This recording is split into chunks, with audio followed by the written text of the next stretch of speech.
I was golfing with Dan, a colleague, and the topic of ERP came up. Yeah, I know, if we're talking about ERP, we're not the most exciting golfers. I told him when a potential client asks my advice about ERP, my first reaction is to try to talk them out of it. Dan looked at me like I had two heads. Not a great way to secure consulting work, he said, but the right approach in my mind. There are tons of folks on YouTube and LinkedIn touting help on selecting and implementing ERP. I've also had many clients who engage me for this purpose. This episode covers a different approach, though. The decision process to change your ERP in the first place. I've been part of many ERP implementations, as a CEO approving the plans, as a consultant helping clients navigate the ERP waters. The question of why and the goals for the project are pretty much asked every time.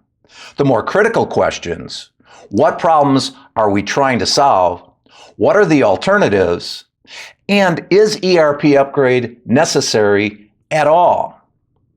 If it is, how do we get great benefits with more modest ERP plans? I have some clearly contrarian views on this. In my view, this less is more approach is often what is best for the company. Hi, I'm Phil Coerper, Managing Director of Ringling Business Solutions. This episode of the CEO's Field Manual is titled, My First Advice on ERP, Don't Do It. The dichotomies presented when considering ERP upgrades are daunting. You are told the legacy systems are outdated. They don't fully support what you need to do and are blocking you from obtaining valuable business insights. Even a well-executed ERP project is ridiculously hard. Along the way, employees and stakeholders get frustrated and fatigued. In the end, people are often left to wonder, was it worth it in the first place? Every ERP evaluation includes asking the why and the what question. The why is often pretty obvious. We've outgrown our current ERP. Legacy ERP solutions are no longer supported. We have multiple databases, causing poor source of truth clarity, or we just need to modernize. Those all sound compelling. The what then becomes which ERP product is best for us. We get focused on what ERP we should choose. We implement a buying evaluation process, relying on ERP sales folks and demos. I've gone down this road many times and learned some hard and important lessons. A better starting point is to ask the question, is a new ERP required in the first place? A modest approach focused on solving the core problems being faced can really deliver much better results. Here's an example of some hard lessons that I've learned. I'm president of a mid-sized manufacturing company. Our ERP is Sage 300 on-premise. The company has been on Sage for a long time, and many employees are expert in the system. We are changing our go-to-market strategy in this case. We're adding more direct sales, and this will drive higher velocity, smaller orders, and require on-demand shipping times. We would struggle with this in Sage 300. Further, our Sage representative has warned us repeatedly, support for what we have is planned to expire. Now, PS on this, they always say that. What they really mean is they are tasked with getting you to update to the current platforms. You can likely run the software pretty much forever. They may no longer provide improvements or maintenance, but you can run it. On the maintenance point, someone will provide you this support. You may need to be more self-sufficient, but it's manageable. Now back to the story. We're in an ERP planning meeting. Executives plus hands-on employees are in attendance. Kathy, a customer service rep, speaks up. I do not see the reason for a large change, she says. We're doing well. Sage may not be modern, but it's efficient. Why do we need a new ERP again? We respectfully listen, but we did not hear. She was giving us the best advice possible. How often do team members in your organization give you key insight, but it gets downplayed? We did not heed her advice, and it was easy to chalk it up to resistance to change. Great learning for all of us there. Now, we were a Microsoft 365 company. Microsoft Dynamics 365 Business Central was the best fit for a medium-sized business like ours. The supply chain and advanced warehouse management features were needed, but not included in Business Central. Now, we only needed a fairly basic ERP, but with more warehouse and delivery features. Microsoft's enterprise product, Dynamics Finance and Operations, was a much heavier ERP, but it had the warehouse and logistics functions included. Further, it was more economical to license F&O than to license Business Central plus the warehouse functionality module. This led us to implement F&O. Now, the implementation went fine, but months after, we continued to struggle with very heavy business processes standard in the ERP. In hindsight, we would have been much better off with BC and adding a module for the logistics. We overbought. When we called the play, George, my CFO, said, "Let's go with F&O. It will surely be the last ERP we will ever need." And I agreed. In this example, overbuying was not a disaster, but the new system lacked the agility that an SME would prefer.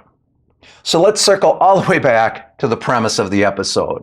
To be brutally honest with myself, I went down the ERP option road without asking the most critical questions. What problems are we trying to solve, and what are our best options? We likely would have been better off keeping Sage 300 and adding a solid inventory and warehouse management package while integrating the two. Less change, less cost, and we would solve the problem most important to us. Now let's add a recent twist to this topic that has huge implications for your decision-making on ERP. Over just the past few years, ERP providers' approach and structure is going through rapid change. The move to cloud and SaaS licensing drove a revolution in new products and new pricing strategies by these providers. I've covered the blurring effect this is having on cost of ownership in other episodes, but there's more. In just a few short years, the philosophy of how ERP is structured is undergoing massive changes in direction. Not so long ago, the trend was a centralized system with as much capability as possible built within the ERP. SAP, Oracle, Microsoft Dynamics all led this all-in-one philosophy, and the smaller guys were trying to keep up. Then that shifted 180 degrees to a short-lived period of so-called headless systems. Headless is the exact opposite of all-in-one software, combining separate, best-in-class narrow software solutions that rely on integrations to make them work as common workflows. This was the rave in ERP for, about 10 minutes. The challenge, that was expensive and a custom build. Then in the last few years, AI native ERP is emerging as a new flavor. Like centralized ERP and headless, this sounds logical and promising. AI native ERP platforms promise faster implementation times and prompt-based reporting that is almost automatic. The rub, these are very new and unproven systems. Now, the core point, it is increasingly likely that no matter what ERP you buy, it will not be your last purchase. This fundamentally changes your considerations. Be less concerned about future-proofing your ERP decision. If you truly need to upgrade your ERP right now, buy for now and the next few years. If you must make another change in the future, your options may be even better than what you could buy today. Go smaller, solve the real issue you have, and let the future be the future. My friends in ERP are not going to agree with me on much of this, but the last ERP you will need may not even be on the market today. And this last ERP we will ever need philosophy almost always leads to overbuying, like it did for me in the case study earlier. So what are the takeaways here? First, ERP is undergoing dramatic change. What you may see as the best fit now may not be in the near future. I'm a believer that less is more in digital transformation. It's a contrarian take, but I'm sticking with it with confidence. Second, focus on what key problems you are trying to solve and what specific options you can implement to solve them. Yes, you may be back with more change in a few years, but that is much better than buying a large implementation that ties you to it for decades, for better or for worse. Third, field a strong implementation team dedicated to winning. And not only listen, but hear the dissenters. The ERP path is complex, and not every decision is going to be perfect. The team is what makes the difference. And finally, and a key takeaway for every iTech episode I do, chart your future IT stack and revisit it often. Visioning future options and a picture of your IT stack keeps you current and avoids missteps along the way. The good news is these platforms are improving rapidly. The challenge is you also need to be dynamic in your thinking and planning. Approached correctly, these dynamics actually take pressure off your decision making. If indeed it is required to upgrade your ERP, it may not be a generational decision. Buy what fits now and is scalable in the coming few years. Walking down the hall, I saw Kathy coming towards me. "How's the new system working out?" I asked. "There are actually some features I really like," she said. "But I'm still not as efficient as before. There's just too many clicks." I said to her, "You have great insights, Kathy. Please keep bringing them forward." We asked Peter, an IT manager, to join us at Kathy's desk. I said, "Let's see what we can do to improve her workflows." He was able to streamline a bunch of steps. If you go to new systems, remember, you'll be optimizing for years.